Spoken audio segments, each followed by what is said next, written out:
Hi மக்களே! Welcome to PKM Lakshmi channel. நம்ம சேனல்ல பார்த்தீங்கன்னா, நெறைய பேர் வந்து எப்படா ஃப்ரீ சீட் குடுப்பாங்கன்ட்டு பார்த்துட்டே இருக்கிறாங்க. சரி அவங்களுக்கெல்லாம் ஒரு சின்ன ஆஃபர் நெக்ஸ்ட் வீடியோல போடலாம் அப்படிங்கிறனால, நம்ம தோட்டத்துக்கு போலாம்.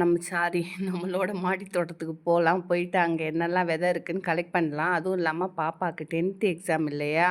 அந்த 10th எக்ஸாம் முடிச்சுட்டு வரும்போது என்னென்ன விதை இருக்கோ கலெக்ட் பண்ணிவிட்டு எடுத்துகிட்டு வந்து எல்லாருக்கும் ஷேர் பண்ணலான்னு கிளம்பி போயிட்டே இருந்தேன்.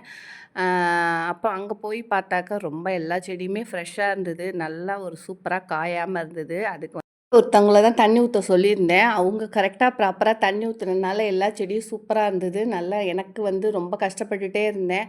ஆனால் என்ன முளைக்க போட்ட நிறையா செடி போன வாட்டியும் போயிடுச்சு. இந்த வாட்டி கொஞ்சம் கொஞ்சம் அங்கங்கே இருக்குது.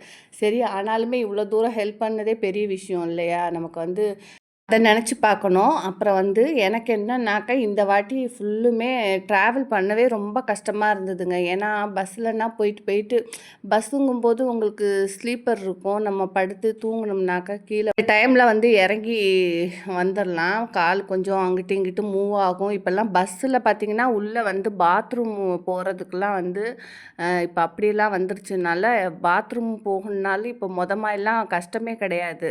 ஏன்னா, உள்ளயே வந்து பாத்ரூம் இருக்கிறதுனால நம்ம வந்து அதுக்குன்ட்டு போய் எங்கேயும் நிற்க வேண்டியது கூட கிடையாது. இப்போ எப்படிலாமோ மாறி போயிடுச்சு உலகம். அதுக்கு என்ன என்ன சொல்லுவாங்க, டெக்னாலஜிலாம் கொஞ்சம் நிறையாவே அட்வான்ஸாக போயிட்டே இருக்குது.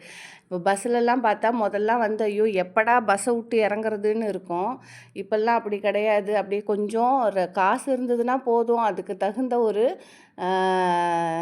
புக் பண்ணிவிட்டு நல்ல ஒரு ட்ராவலாக புக் பண்ணிட்டு வந்தோன்னா சூப்பராக வந்து ட்ராவலே ஹாப்பியாக இருக்கும். நான் என்ன நினச்சேன் இந்த வாட்டினாக்க, கார் எடுத்துகிட்டு வந்துட்டு இந்த பாருங்கள் கொஞ்சம் நிறைய செடியெல்லாம் இருக்குது. சரி விதையெல்லாம் எல்லாம் கலெக்ட் பண்ணிடலாம். விதையெல்லாம் கலெக்ட் பண்ணிவிட்டு அந்த நமக்கு தேவையான செடி இங்கே மாடியில் வச்சுட்டு இன்னும் கொஞ்சம் செடி அந்த ஃப்ரூட் வர்ற மாதிரி இருக்கும் பார்த்திங்களா? அந்த மல்பெரி, அதுக்கப்புறம் வந்து மங்குஸ்தானு, அப்புறம் வாட்டர் ஆப்பிளு, அப்புறம் பார்த்திங்கன்னா முள் சீத்தா, சீத்தா இதெல்லாம் வந்து கொஞ்சம் பூ வச்சுருந்தது. சரி ஓகே பூ வச்சுருக்குதே இது வந்து சத்து அதுக்கான தேவையான சத்து இல்லாததுனால உங்களுக்கு அந்த பூவெல்லாம் வெம்பி வெம்பி கீழே விழுந்து போகுது. நம்ம இங்கே இருந்தோம்னா அதுக்கானது என்ன பண்ணுவோம், நம்ம எங்கேயாவது சாணி காஞ்சிருக்கா எடுத்துகிட்டு வந்து சாணியை மக்க வச்சு போடுவோம். இல்லைனாக்கா நம்ம அரிசி அலம்பின தண்ணியோ இல்லைன்னா இந்த காய்கறி வேஸ்ட்டை மிக்சியில் போட்டு அடித்து ஏதோ ஒன்றுன்ட்டு நான் பண்ணிக்கிட்டு இருப்பேன்னு வச்சுக்கோங்களேன். அப்படி பண்ணும்போது நமக்கு அது ஏதோ நம்ம நிறைய சத்து கொடுக்கலனாலும் அந்த செடிக்கு தேவையான கொஞ்சம் கொஞ்சம் சத்து கிடைக்கும். அப்போ ஓரளவு நமக்கு ஈல்டும் கிடைக்கும். இப்போ நம்ம ஊரில் இல்லாதனால நம்ம எந்த சமையலும் பண்ணுறது கிடையாது. அதுக்கான உரமும் பெருசாக கொடுக்கறதும் இல்லை. அது தண்ணி விடும்போது கொஞ்சம் அந்த பச்சை பசேன்னு இருக்கே தவிர அதுக்கான வந்து ஒரு க்ரோத்தும் இல்லை. அது குழந்தைக்கு வந்து எவ்வளோ சாப்பாடு கொடுக்குறோமோ அந்தளவு தான் வந்து நம்ம குழந்த வந்து கொழு கொழுன்னு இருக்கும். குழந்தைக்கு வெறும் தண்ணி மட்டும் கொடுத்தோம்னாக்கா அது என்ன பண்ணும்னா உயிரோடு இருக்கும். ஆனால் எலும்பு தோலுமா இருக்கும். அது மாதிரி தான் செடியுமே. அதுக்கான தேவையான சத்து கொடுக்கும்போது நமக்கு நிறைய காய்கறி பழம்ன்ட்டு கொடுக்கும். இல்லை அதுக்கு சத்தே இல்லைங்கும்போது எங்கேருந்து வளரும்? வளராது. அதனால் சரி இன்றைக்கி வந்து இந்த வாட்டி ஒரு 20, 30 பிளான்ட் எடுத்துகிட்டு போயிட்டு கார்லேயே வச்சு கொண்டு போய் அங்கே வச்சிடலாம் அப்படின்னு சொல்லிட்டு எல்லாத்தையும் எடுக்க சொல்லிட்டேன்.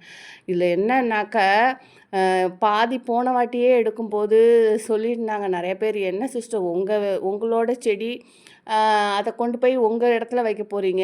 இதில் என்ன உங்களுக்கு கஷ்டம் இருக்குது?" அப்படின்ட்டு கேட்டிருந்தாங்க. சில பேர் சொல்லியிருந்தாங்க, "ஆமாம் சிஸ்டர் கண்டிப்பாக அது என்னவா இருந்தாலும் நம்ம கைப்பட வளர்த்திட்டு அது இல்லைங்கும்போது ரொம்ப கஷ்டமாக இருக்கும்ப்பா" அப்படிங்கிற மாதிரி சில பேர் வந்து அதை அக்செப்ட் பண்ணிவிட்டு புரிஞ்சுக்கிறவங்களும் இருந்தாங்க.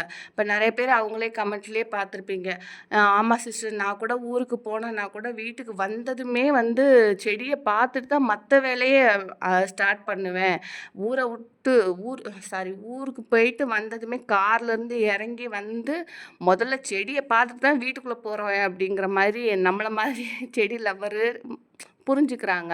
சில பேர் வந்து என்ன நினைக்கிறாங்கன்னா, "என்னங்க உங்கள் செடி எடுத்து இன்னொரு இடத்துல வைக்க போகிறீங்க. இதில் என்ன பெரிய ஃபீலிங் வேண்டி கிடக்குங்கிற மாதிரிலாம் பேசினாங்க. எனக்கு அது கொஞ்சம் கஷ்டமாக இருந்தது. அதாவது அது வளர்க்குறவங்களுக்கு தான் ஒரு குழந்தைய வளர்க்குறவங்களுக்கு தான் தெரியும். எப்படின்னா நம்ம கீழே நான் இருக்குது செகண்ட் ஃப்ளோரு. நான் ஒவ்வொரு இடத்துலையும் ஒவ்வொரு வாட்டியும் மண் வந்து நான் சர்வெண்ட்டெல்லாம் யாரையுமே வைக்க கிடையாது.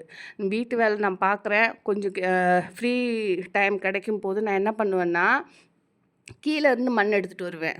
கீழ இருந்து மண் எடுத்துட்டு வருவேன். கீழ வந்து செடி இருக்கிறதுனால அத கம்போஸ்ட் பண்ணி அதையும் கொண்டு வந்து கலந்து, அதுக்கப்புறம் பார்த்தீங்கன்னா, அதுக்கு வந்து செடிக்கு தினமும் எனக்கு எனக்கு வந்து 500 தொட்டி இருந்தது. 500 தொட்டிக்கு நான் தண்ணி விடணும்னா 2 ஹவர்ஸ் ஆகும். ஒரு நாளைக்கு 2 ஹவர்ஸ்ன்னு ஆகும். அந்த 2 ஹவர்ஸுமே நான் மாடியில வந்து காலையில 2 ஹவர்ஸ், மார்னிங் 2 ஹவர்ஸ்ன்னு செலவு பண்ணுவேன். எனக்கு மனசு கஷ்டமா இருந்ததுன்னா, அந்த செடிய தான் வந்து பார்ப்பேன். எனக்கு செடி பார்த்தேன்னா, எனக்கு அந்த டிப்ரஷன் கொஞ்சம் கம்மியாகும். ஏன்னா, அந்த க்ரீனஸ்ஸு அ அது வந்து மாடி தோட்டம் வச்சிருக்கிறவங்களால மட்டும் தான் அதெல்லாம் புரிஞ்சுக்க முடியும். சில பேருக்கு வந்து அந்த பிளான்ட்டு அவ்வளோவா பெருசா அதாவது லவ் பண்ணுவாங்க. அந்த அளவு வந்து பெரிய இன்ட்ரெஸ்ட்லாம் இருக்காது. ஆனா பிடிக்குங்கிற மாதிரி இருக்கிறவங்களுக்குலாம் சொன்னா நம்ம சொல்றது புரியாது அவங்களுக்கு. இப்ப நானே இருக்கிறேன்னு வச்சுக்கோங்களேன், இந்த செடி இருக்கா? நம்மகிட்ட இல்லாத செடி என்ன இருக்கு? அப்படின்னு சொல்லிட்டு ஒரு செடி ரூ. 200 செடி வாங்குறதுக்கு ரூ. 1000 பெட்ரோல் போட்டுட்டு போயிட்டு நர்சரி போயிட்டு வருவேன். அந்த மாதிரி ரொம்ப இருக்கும்போது, டக்குன்னு இல்ல உங்களுக்கு மாடி தோட்டமே கிடையாதுங்கிற மாரி இருக்கும்போது, நமக்கு ஒரு டக்குன்னு ஒரு ஷாக் ஆன மாரி ஆயிப்போச்சு. ஒரு ஷாக் ட்ரீட்மெண்ட் குடுத்த மாரி ஆயிப்போச்சு. என்னது மாடி தோட்டத்த எடுத்துடணுமாங்கிற மாதிரி ஆயிப்போச்சு. சரி பரவால்ல, நம்ம திரும்ப வச்சுக்கலாம். இப்போதைக்கு டெம்பரவரியா தானே இத வந்து ஸ்டாப் பண்றோம் அப்படின்னு சொல்லிட்டு தான், அ பாதி செடிய கொண்டு போய் வச்சுட்டேன் ஏற்கனவே. திரும்ப வந்து பாதி செடி இருந்தது. எல்லாமே அந்த ஃப்ரூட்டு செடியா கொண்டு போயிட்டு இந்த வாட்டி பாதி எடுத்துட்டு கொண்டு போய் வச்சுருவோம். நம்ம திரும்ப இன்னும் ஒரு 1 இயர் கழிச்சு, திரும்ப 2 இயர் கழிச்சு வரும்போது, நம்ம திரும்ப புதுசா வந்து நம்ம ஸ்டார்ட் பண்ணிக்கலாம். நம்ம வந்து நிலத்துல வைக்கும்போது அதோட குரோத் வந்து சூப்பரா இருக்கும். அபார வளர்ச்சியா இருக்கும். அதுலேருந்து நம்ம கட்டிங் ஏன்னா எனக்கு வந்து ஒரு செடி இருக்குன்னா, அத வந்து 100 செடியா எப்படி ஆக்குறதுன்னு எனக்கு தெரியும். அப்போ வந்து நம்ம வந்து இருக்கிற ஒரு செடிய காப்பாத்திட்டோம்னா, அதுலேருந்து நான் எத்தனை செடிய வேணாலும் நான் வந்து உருவாக்கி திரும்பவும் மாடி தோட்டத்த என்னால ரன் பண்ண முடியும்னு எனக்கு தோணும். அதனால சரி ஓகே இந்த வாட்டி வந்து பழச்செடியெல்லாம் கொண்டு போய் வச்சுட்டு, அதுக்கப்புறமேட்டு இருக்கிற கொஞ்சம் செடிய மேனேஜ் பண்ணிக்குவோம். சொந்தக்காரங்கள தான் ஒருத்தவங்கள வர சொல்லியிருந்தேன். அவங்களுக்கு வந்து பார்த்திங்கன்னா, சொந்தக்காரங்க அம்மா மாதிரின்னு வச்சுக்கோங்க. அம்மான்லாம் சொல்ல முடியாது. அந்த அம்மாங்கிறதெல்லாம் ஒரு புனிதமான வேர்டு. அம்மாங்கிறது வந்து ஒரு என்னை பொறுத்த வரைக்கும் அம்மா தான் வந்து உலகத்திலேயே நம்பர் 1 சூப்பர் ஹீரோ.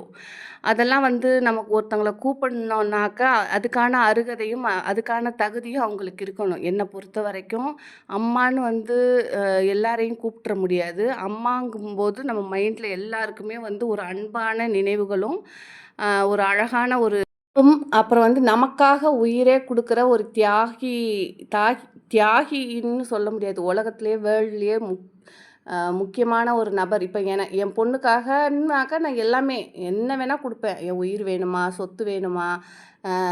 அதாவது என்ன குடுத்து வந்து என் புள்ளைய காப்பாத்தணும்னா கூட காப்பாத்துவேன். ஏன்னா, அந்த அளவு வந்து ஒரு அம்மா, மகள்ங்கிற ஒரு பாண்டிங் வந்து ரொம்ப புனிதமானதா நான் நெனைக்கிறேன். அத வந்து எல்லாரையும் வந்து அம்மா வந்து நல்லவங்கன்னு சொல்லிட முடியாது. நல்லவங்கங்கிறத விட மீன் பண்றதுன்னா, அம்மானாவே நல்லவங்க தானேன்னு சில பேர் சொல்லுவாங்க. அம்மானாவே வந்து ஒரு புனிதமானவங்க தான். அம்மானாவே ஒரு இதே உலகத்துல தான் இருக்கிறாங்க. பிச்சை எடுத்து வந்து குழந்தைங்களுக்கு சாப்பாடு குடுக்குற தாயும் இருக்கிறாங்க. குழந்தைங்கள வந்து கண்ண நோண்டி, வந்து பிச்சை எடுக்கிற தாய்களும் இங்க தான் இருக்கிறாங்க.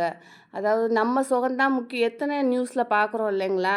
தன்னோட ஒரு சுக துக்கத்துக்காக குழந்தைங்கள விட்டுட்டு போயிருவாங்க. ஒரு புருஷன விட்டுட்டு போயிடுவாங்க.